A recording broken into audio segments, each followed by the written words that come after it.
BA first year political science first paper के students, unit first में आज का हमारा टॉपिक है व्यवहारवाद का विकास, स्वरूप और उसकी मूल्य मान्यताएं।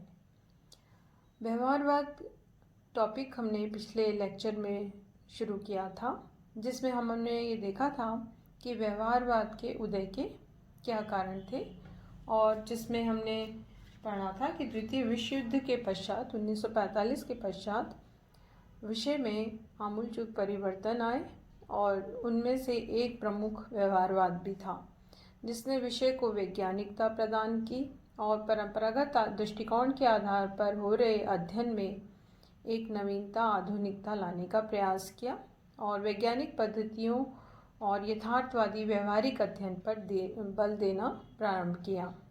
इस व्यवहारवाद का विकास कैसे हुआ, हम इसमें देखेंगे। 1908 में ग्राहम वॉलेस की एक पुस्तक उन्होंने लिखी थी, ह्यूमन नेचर इन पॉलिटिक्स, और इसी तरह A.F. बेंटले की भी एक प्रमुख प्रसिद्ध पुस्तक है, द प्रोसेस ऑफ गवर्नमेंट। इनका विकास हुआ और इन पुस्तकों में व्यवहारवाद का बहुत हद तक उल्लेख मिलता है। व्यवहारवाद का ऐतिहासिक विकास संयुक्त राजनीतिक विज्ञान के यथार्थवादी और अनुभववादी अध्ययनों से जुड़ा हुआ है, और इन पुस्तकों में इस तरह के उल्लेख देखने को मिलते हैं।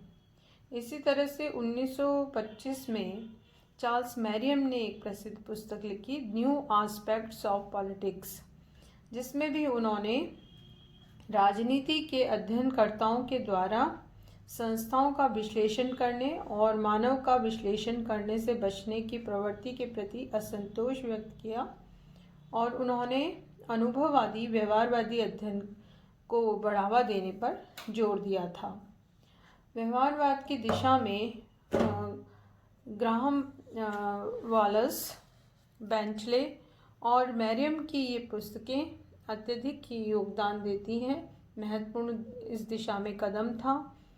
अमेरिका में मैरियम की प्रेरणा से ही यथार्थवादी और कई परिमाणात्मक अध्ययन हुए, और सुप्रसिद्ध एक वहाँ का संप्रदाय है शिकागो संप्रदाय, उसमें भी व्यवहारवाद का अध्ययन प्रारंभ हुआ और ये एक प्रमुख गढ़ के रूप में विकसित हुआ। नव स्थापित और भी कई एसोसिएशंस हैं, संस्थाएं हैं, जैसे political science association, social science research council, इसके अलावा फोर्ड, कार्नेगी, रॉकफेलर, ये संस्थाएं भी ऐसी संस्थाएं हैं जिसके द्वारा व्यवहारवादी दृष्टिकोण को सर्वव्यापक बनाया गया और इस पर व्यवहारवाद पर आधारित अध्ययन पर बल दिया जाने लगा।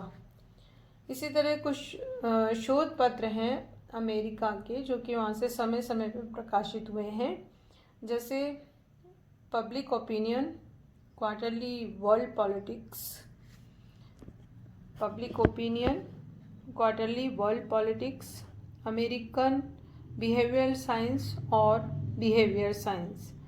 इस तरह के जो रिसर्च पेपर्स हैं, शोध पत्र हैं, उन्होंने भी व्यवहारवादी अध्ययन का विस्तार किया, इसे व्यापक बनाया।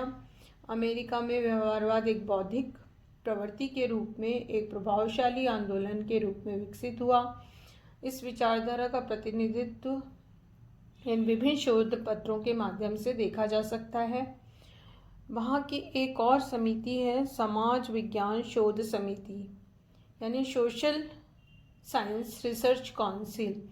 इस काउंसिल के द्वारा भी राजनीतिक व्यवहार का अध्ययन किया गया है और तुलनात्मक राजनीति पर एक समिति गठित की गई है, जिनका काम ही राजनीतिक क्षेत्र में व्यवहार परक अध्ययन करना और विभिन्न संस्थाओं का तुलनात्मक अध्ययन करना, ताकि विषय को और अधिक व्यापकता, वैज्ञानिकता प्राप्त हो सके। इस प्रकार हम देखें तो व्यवहारवाद के जो प्रमुख विचारक हैं, जिन्होंने इस उपागम को आधार बनाकर विभिन्न प्रकार का अध्ययन किया है, उनमें David Easton, Lasswell, Almond, Coleman, Heinz Eulau, Dias, Edward Shils, Powell इत्यादि विचारकों को रखा जा सकता है, जाना जा सकता है। इसके बाद हम देखेंगे कि व्यवहारवादी जो ये उपागम है उसका स्वरूप, जिसे प्रकृति भी कह सकते हैं या नेचर ऑफ बिहेवियरलिज्म इसको कह सकते हैं, ये क्या है। तो व्यवहारवादी जो विचारक हैं वो ये मानते हैं कि व्यवहारवाद एक मनोदशा है या एक मनोवृत्ति है। 1960 के बाद इस उपागम का उदय हुआ था। द्वितीय विश्व युद्ध और 1960 के बीच व्यवहारवाद एक साथ एक उपागम, एक चुनौती और एक अभिनवीकरण और एक सुधार आंदोलन, विशेष प्रकार के अनुसंधान के रूप में सामने आया। व्यवहारवाद बहुत अधिक प्रचलित है आज के समय में और बहुत अधिक व्यापक ये दृष्टिकोण है, और इसके संबंध में जो अर्थ है वो सभी विचारक एकमत नहीं है। कुछ ने इसको एक मूड के रूप में एक्सप्लेन किया है और किसी ने इसे मनोवृत्ति के रूप में स्पष्ट किया है। इस संबंध में विचारकों के दृष्टिकोण निश्चित नहीं है। सिद्धांत और कार्य विधियाँ अलग अलग सभी ने स्पष्ट की हैं। व्यवहारवाद ने अनिश्चितता की स्थिति को पार किया है और अब इसके अर्थ पर्याप्त रूप से निश्चित हुए हैं और विभिन्न विचारकों के द्वारा इसकी अलग अलग तरीके से व्याख्या की गई है। इसके स्वरूप को स्पष्ट किया गया है। यदि हम इसमें किर्कपैट्रिक जो एक प्रमुख व्यवहारवादी विचारक हैं उनके अनुसार एक्सप्लेन करें तो उन्होंने व्यवहारवाद की प्रमुख विशेषताएं इस प्रकार बताई हैं। पहला वो बताते हैं कि व्यवहारवाद अध्ययन और शोध की इसकी मौलिक इकाई व्यक्ति है, क्योंकि राजनीति विज्ञान समाज से संबंधित विषय है। समाज का प्रमुख इकाई व्यक्ति है, इसलिए व्यक्ति से जुड़ा हुआ ये विषय होने के कारण जो भी विषय में अध्ययन और अनुसंधान रिसर्च होती है उसकी मौलिक इकाई व्यक्ति है।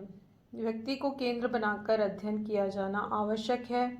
उन्होंने इस चीज़ पर जोर दिया कि संस्थाओं को नहीं वरन व्यक्ति को के राजनीतिक व्यवहार को उसके यथार्थपरक व्यवहार को ध्यान में रखते हुए जो राजनीतिक क्षेत्र को प्रभावित करता है उस आधार पर अध्ययन होना चाहिए। किर्कपैट्रिक ने दूसरी जो विशेषता बताई वो थी राजनीति विज्ञान का अन्य समाज विज्ञानों से संबंध होना आवश्यक है। इसके लिए एक शब्द हम यूज़ कर सकते हैं जो कि अगले टॉपिक में भी हम पढ़ेंगे, वो है अंतर अनुशासनात्मक अध्ययन या इंटरडिसिप्लिनरी अप्रोच। तो इस चीज़ पर किर्कपैट्रिक जोर देते हैं। उनका ये मानना है कि समाज से जुड़े हुए जितने भी विषय हैं उनको राजनीति विज्ञान से जोड़कर अध्ययन होना चाहिए ताकि राजनीतिक क्षेत्र की जितनी भी विषय हैं उसको और अधिक स्पष्ट रूप से समझा जा सके, उसकी व्याख्या की जा सके, क्योंकि समाज से जुड़े अन्य विषय किसी न किसी रूप से राजनीतिक विज्ञान को भी प्रभावित करते हैं, उससे संबंधित होते हैं। तीसरी विशेषता किर्कपैट्रिक ने बताई है तथ्यों के पर्यवेक्षण यानी ऑब्जर्वेशन, वर्गीकरण यानी क्लासिफिकेशन और मापन पर जोर दिया जाना आवश्यक है।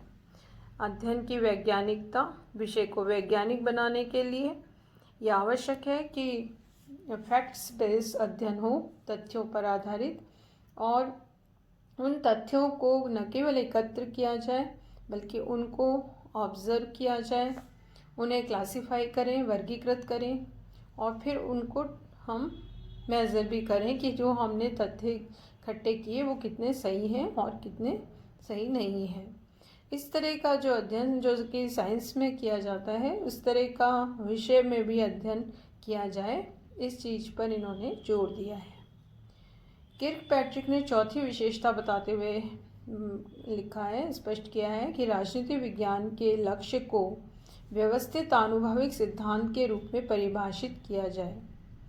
जो भी अध्ययन राजनीति विज्ञान में हो वो लक्ष्य परक होना चाहिए, उसका एक कोई टारगेट या एम होना चाहिए और उस पर बेस्ड कोई ना कोई थ्योरी बिल्डिंग होना आवश्यक है, किसी कंक्लूज़न पे पहुंचना आवश्यक है, निष्कर्ष पर पहुंचना आवश्यक है, ताकि विज्ञान की भांति हमारे विषय में भी हम कुछ निश्चित सिद्धांत का निर्माण कर सकें, कुछ निश्चित निष्कर्षों तक पहुंच सकें।